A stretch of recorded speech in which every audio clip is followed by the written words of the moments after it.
পাগলের ধরে মারবো নাকি গাইস? সো গাইস, কেমন আছো তোমরা? আশা করছি সবাই ভালো আছো, সুস্থ আছো। আর তোমরা ভালো থাকবে না কেন, তোমরা দেশকে পরিবার। সো গাইস, সকালবেলা আমি যাচ্ছিলাম একটা কাজে, আর তোমাদের বৌদি ভাই দেখছো ওই যে চাল যাচ্ছিল, তখনই খোকার এই হাতের এই মাথায়, হাতটা দেখাবা, হাতটা দেখা, এই যে ডান হাতে ওই মাথায় ওখানে ব্যথা লেগেছে, তাই জন্য খোকা ভীষণ কান্না করছিল। তাই জন্য আমরা এখন যাব ডাক্তার বাড়িতে। ডাক্তার বাড়ি গিয়ে দেখি ডাক্তার কি বলছে।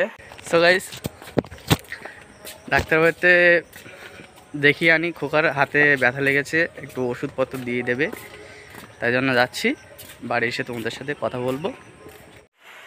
সো গাইস, ফাইনালি খোকা নিয়ে গিয়েছিলাম ডাক্তার বাড়ি। আর ডাক্তার বাড়ি নিয়ে গিয়ে ডাক্তার একটু তো হাত দিয়ে দেখলো যে হালকা ব্যথা আছে, আর ডাক্তার বললো যে অসুবিধা নেই কিছু।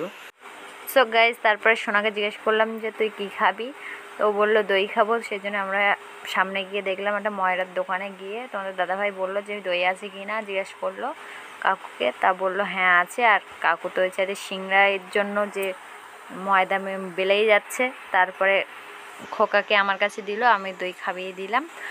সো গাইজ, তারপরে তোমাদের সাথে বাড়িতে গিয়ে কথা হচ্ছে। সো গাইজ, এইমাত্র আমরা বাড়িতে আসলাম, আর খোকা তো আস্তে আস্তে ঘুমিয়ে পড়েছে। আর ডাক্তারের কাছে গিয়েছিলাম, ডাক্তারবাবু বললো যে কোনো অসুবিধা নেই, একটা সিরাপ দিয়েছে ব্যথার, ওটা খেলে ঠিক হয়ে যাবে। সেই জন্য আমরা ওষুধ নিয়ে বাড়িতে চলে এসেছি।